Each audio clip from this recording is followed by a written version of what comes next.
ಹಳೆಯ ಚಿನ್ನದ ಒಡವೆನ ಅಧಿಕ ಬೆಲೆಗೆ ಮಾರಬೇಕೆ? ಅಂದ್ರೆ ಆಟಿಕಾಗೆ ಕಾಲ್ ಮಾಡಿ 8880 ಅಟ್ಟಿಕಾ ಗೋಲ್ಡ್ ಕಂಪನಿ.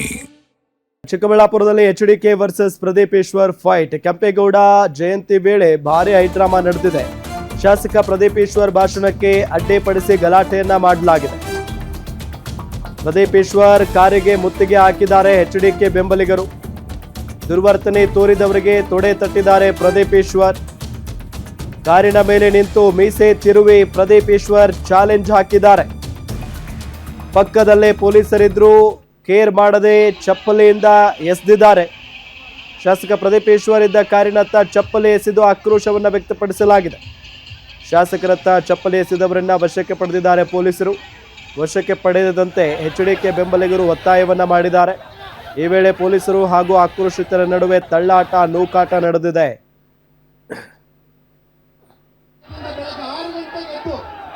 6 ಗಂಟೆಯಿಂದ ಉತ್ಸವವನ್ನು ಮಾಡಿಕೊಂಡು ಎಲ್ಲ ರೀತಿ ಸಿದ್ಧತೆ ಮಾಡಿಕೊಂಡು ಪಾಪ ಅನೇಕರು ಈ ಒಂದು ಉತ್ಸವದಲ್ಲಿ ಸ್ವಯಂ ಪ್ರೇರಿತವಾಗಿ ಬಂದಿದ್ದಾರೆ.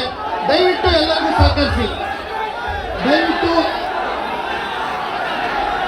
ಸರ್ಕಾರದ ಆಶಯ ಇದೆ, ಬಹಳ ವಿಶೇಷವಾಗಿ ಕೆಂಪೇಗೌಡ ಜಯಂತಿ ನಾಡಪ್ರಭುಗಳು ತಾವೆಲ್ಲ ಆಚರಣೆಗೆ ಸಹಕರಿಸಬೇಕು.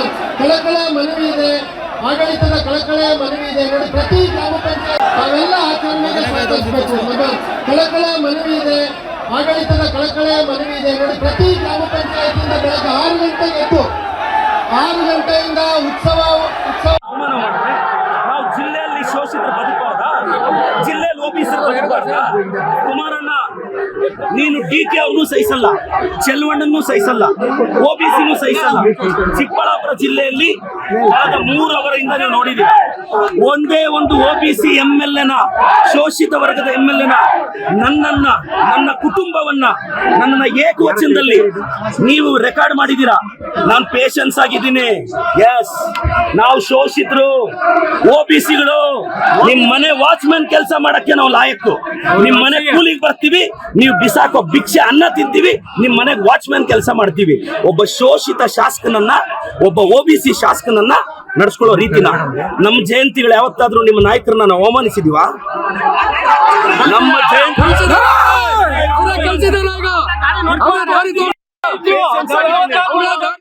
ಇದೇ ವಿಚಾರಕ್ಕೆ ಸಂಬಂಧಪಟ್ಟಂತೆ ಡೀಟೇಲ್ಸ್ ಕೊಡ್ತಾರೆ ನಮ್ಮ ಚಿಕ್ಕಬಳ್ಳಾಪುರ ರಿಪೋರ್ಟರ್ ರಾಜಪ್ಪ. ನೇರ ಸಂಪರ್ಕದಲ್ಲಿ ಜಾಯ್ನ್ ಆಗಿದ್ದಾರೆ. ರಾಜಪ್ಪ, ಏನ್ ಕಾರಣ ಈ ಘಟನೆಗೆ ಇಷ್ಟೊಂದು ನೂಕಾಟ ತಳ್ಳಾಟ ಆಗಿದೆ? ಚಪ್ಪಲಿಯಿಂದ ಶಾಸಕರ ಮೇಲೆ ಅಂದ್ರೆ ಆ ಬಿಸಾಕಿದ್ದಾರೆ ಚಪ್ಪಲಿಯನ್ನ. ಜೊತೆಗೆ ಅದಾದ ನಂತರ ಏನೆಲ್ಲ ಆಯ್ತು ಅಲ್ಲಿ ಬೆಳವಣಿಗೆ? ಡೀಟೇಲ್ಸ್ ಕೊಡ್ತಾ ಹೋಗೋದಾದ್ರೆ.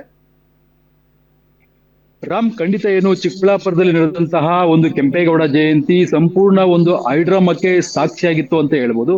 ಯಾಕಂದ್ರೆ ಚಿಕ್ಕಬಳ್ಳಾಪುರದಲ್ಲಿ ಬಹಳ ಅದ್ದೂರಿಯಿಂದ ಕೆಂಪೇಗೌಡ ಜಯಂತಿಯನ್ನ ಆಚರಣೆ ಮಾಡ್ಬೇಕಂತೇಳಿ ಸುತ್ತಮುತ್ತಲ ಎಲ್ಲಾ ಗ್ರಾಮಸ್ಥರು ಸಹ ಜಮಾವಣೆ ಆಗಿದ್ರು. ಸಾಕಷ್ಟು ರೀತಿಯಾಗಿಂತ ವೈಭವವಾಗಿ ಕೆಂಪೇಗೌಡ ಜಯಂತಿಯನ್ನ ಆಚರಣೆ ಮಾಡಿದ್ರು. ರಥೋತ್ಸವ ಹಾಗೆ ಬೀದಿ ರಥೋತ್ಸವ ಎಲ್ಲ ಸಹ ತುಂಬಾ ಅದ್ದೂರಿಯಾಗಿ ನಡೆಯಿತು. ಆದ್ರೆ ಏನು ವೇದಿಕೆ ಕಾರ್ಯಕ್ರಮ, ಏನು ಚಿಕ್ಕಬಳ್ಳಾಪುರ ನಗರದ ಕನ್ನಡ ಭವನದಲ್ಲಿ ನಡೆದಂತಹ ಒಂದು ವೇದಿಕೆ ಕಾರ್ಯಕ್ರಮದಲ್ಲಿ ಶಾಸಕ ಪ್ರದೀಪ್ ಈಶ್ವರ್ ಸಹ ಭಾಗವಹಿಸಿದ್ರು. ಶಾಸಕರು ಭಾಗವಹಿಸಿ ಇನ್ನೇನು ಭಾಷಣ ಆರಂಭಿಸಬೇಕು ಅನ್ನೋಷ್ಟರಲ್ಲಿ ಅಲ್ಲಿರ್ತಕ್ಕಂಥ ಒಂದು ಕಾರ್ಯಕರ್ತರು ಪ್ರದೀಪ್ ಈಶ್ವರ್ ವಿರುದ್ಧ ಒಂದು ಆಕ್ರೋಶವನ್ನ ವ್ಯಕ್ತಪಡಿಸಿದ್ರು.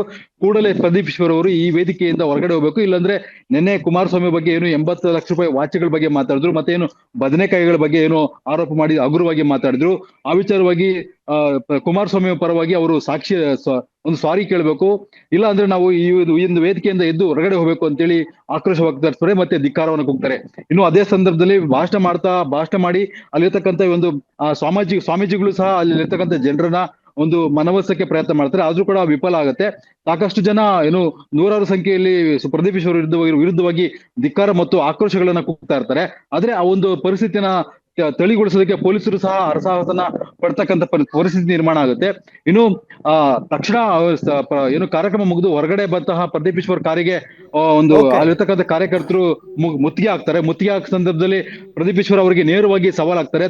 ತೋಳ್ ತಟ್ಟಿ ಅವರಿಗೆ ನಾನು ಯಾವುದೇ ಕಾರಣಕ್ಕೂ ತಲೆ ಬಗ್ಸೋದಿಲ್ಲ ಅಂತಕ್ಕಂಥ ಒಂದು ಮೀಸೆತ್ತಿರೋದ್ ಮುಖಾಂತರ ಒಂದು ಸವಾಲನ್ನ ಹಾಕ್ತಾರೆ.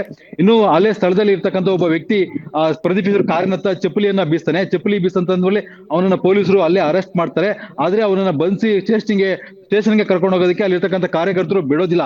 ಹಾಗಾಗಿ ಎಲ್ಲೋ ಒಂದ್ ಕಡೆ ಇದು ನೇರವಾಗಿ ಆ ಪ್ರದೀಪ್ ಈಶ್ವರ್ ಮತ್ತೆ ಕುಮಾರಸ್ವಾಮಿ ಅವರ ನಡುವೆ ಇರ್ತಕ್ಕಂಥ ಒಂದು ದೊಡ್ಡ ವಾರ ಅಂತ ಹೇಳ್ಬೋದು. ಇವು ಸಂಪೂರ್ಣವಾಗಿ ಈ ಒಂದು ಕೆಂಪೇಗೌಡ ಜಯಂತಿ ಏನ್ ನಡೆಯಿತು, ಈ ಜಯಂತಿ ಸಂಪೂರ್ಣವಾಗಿ ಒಂದು ಹೈಡ್ರಾಮಾ ಕ್ರಿಯೇಟ್ ಆಗಿತ್ತು. ಇನ್ನು ಈ ಬಗ್ಗೆ ಮಾತಾಡಿದಂತಹ ಪ್ರದೀಪ್ ಈಶ್ವರ್ ಎಚ್ ಡಿ ಕುಮಾರಸ್ವಾಮಿ ಅವರಿಗೆ ನೇರವಾಗಿ ಸವಾಲನ್ನ ಹಾಕಿರ್ತಕ್ಕಂಥದ್ದು.